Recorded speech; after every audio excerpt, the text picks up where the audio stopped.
Defensive Player of the Year last year for the first time in 20 plus years, we get a guard to win the award, and Marcus Smart. Other finalists were Mikal Bridges and Rudy Gobert. Let me tell y'all, Rudy Gobert is winning Defensive Player of the Year this year, and this is a regular season award. I know a lot of NBA fans don't care and they don't like to hear that, but the fact of the matter is no player brings more value to his team on that side of the ball than Rudy. And his task now playing with Cat in Minnesota is predicated on being the exact player he was in Utah with better supports. And I think he does thrive in his age 30 season.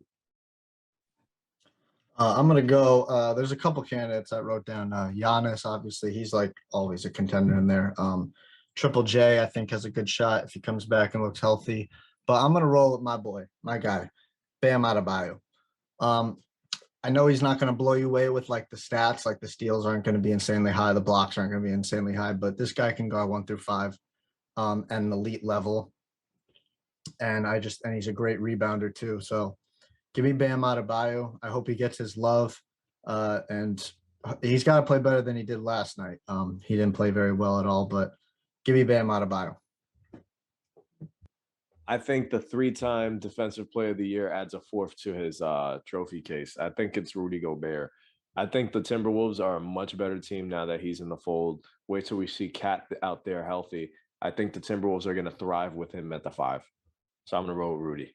Absolutely. Brings sustainability to a defense last year that massively overachieved given their personnel. 6th man of the year. I kind of should have had this done earlier, could have gone from bottom to top.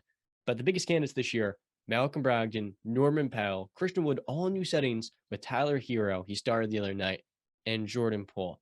I do think Hero this year starts half the season, and that is the criteria for this. If you start over half, you're not eligible. My pick, it's easy. It's Jordan Poole. I think he's going to average 20 a game off the bench and do a little bit more than what Hero did on a top 3 seed in the Western Conference. And Poole is so overqualified for his role, bro. Averaged 27 a game last year at that Steph. I wrote 2 guys down. I think either one can win it. So I can't really make a confirmed pick, but Malcolm Brogdon and Jordan Poole, I think, are the main 2 guys for me. I think Jordan Poole has a real good shot to average 20 points a game this year. Malcolm Brogdon running that second unit. I think he's going to be a real big factor. Although I think Brogdon maybe mid-season, if they start to struggle with the playmaking and, setting sets up and all that stuff in the first unit, I think he could find himself into the starters. But those are my 2 guys, Malcolm Brogdon and Jordan Poole. Yeah, I think my number 1 guy would be Malcolm Brogdon. Even though, like you said, I could see him squeezing his way into the starting rotation. 24 minutes for a guy of that caliber is not nearly enough. That guy can bring any spark to this team. The second he got traded to this squad, we all had Boston finishing number 1 in the East. And so there's a reason why this guy's going to bring an instant impact, and we saw that just opening night. So, yeah, I'm going to roll with Malcolm Brogdon. I'm surprised the one name that wasn't mentioned was Christian Wood in Dallas. The only thing that's going to hold Brogdon back is health. Played 36 games last year and 56 the year before. C-Man had 16 points straight last night, ripped off in the second half. He has so much opportunity in Dallas and is in a great situation given the personnel around him. Christian Wood is my runner-up for the award easily. Now let's introduce to you guys BetStamp. Now BetStamp is a all-in-one marketplace because every sports book has different odds. On FanDuel, they got Detroit Lions at plus 194. Oh, those are good odds. I'm getting an underdog at a good price. But wait, Sugar House has them at plus 215. Get a little bit more bang for your buck, and that's what it's all about when you're betting. You can track all your bets through all the sports books, and I'll have that right there in one convenient place for you to look. And our referral code is WISEGUYS, WISEGUYS. That's Wise Guys. And like I was saying, the biggest thing with BetStamp, guys, it's free. We've covered Most Improved, Coach of the Year, 6-man, Defensive Player of the Year, NBA Rookie of the Year. My pick is Paolo Banchero. Last night became the first rookie since LeBron James to drop 25, 5, and 5. This kid is going to be a superstar. I echo your sentiments. I think Paolo Banchero is going to be the Rookie of the Year this year. He looked really good last night. 27 points, 9 rebounds, and like John said, 5 assists. He's looking really good. So yeah, give me Paolo.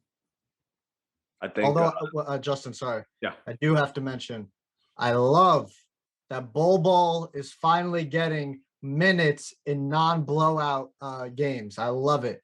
Talk Victor Wembanyama all you want. Bol is that. If he can stay healthy, yes, John, he can handle the ball. He can shoot the three. Listen, I'm just saying, I love that Bol is getting his minutes. I love it. But go ahead, Justin.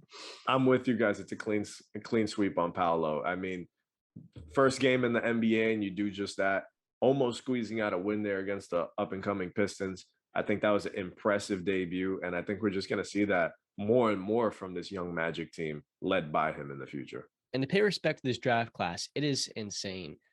The new NBA pipeline of talent is nonstop. 2018 had Luka, Trey, SGA. 2019, Ja, Zion, Jordan Poole. 2020, Ant-Man, LaMelo, Tyrese Maxey. 2021, Scotty Barnes, Cade Cunningham, Jalen Green, so many other guys.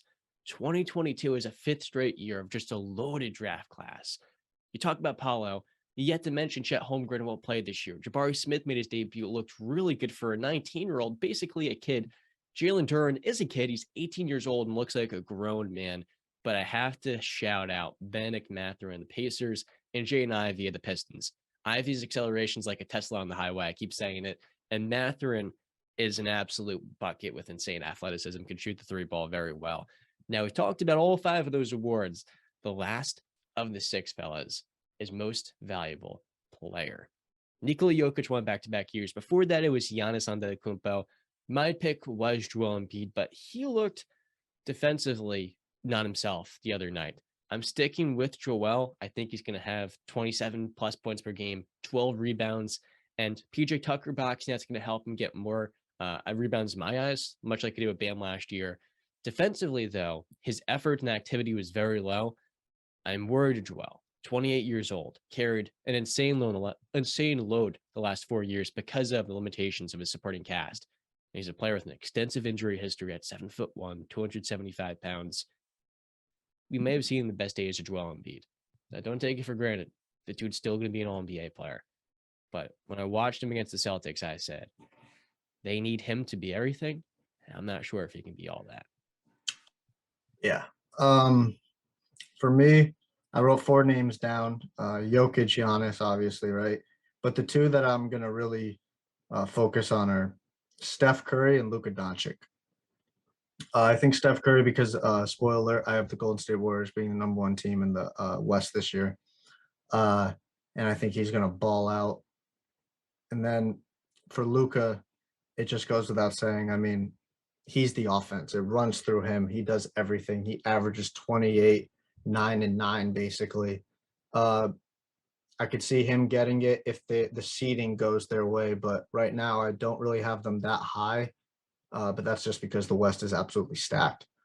But between them two, it's a hard pick, but I would probably, since I have Golden State coming out as the number 1 seed, I think Steph Curry goes home, or not goes home, but walks away at the end of the season with his 3rd regular season MVP. This one was tough. This one was very tough to pick. There's so many talented players in this league, so many young and upcoming players that can steal this award. So I wrote 2 names down. I don't know which one of the 2, but I definitely believe that either one of them can steal this one. I had Ja Morant, who bullied my Knicks last night, and Jason Tatum. I'm a big believer in the 2 of those players. Ja Morant, 34 points, 4 boards, 9 assists last night. Jason Tatum on opening night, 35 points, 12 boards, and 4 assists.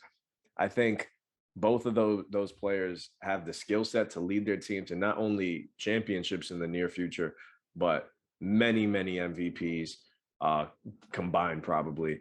So Jason Tatum led his team to the NBA Finals just last season.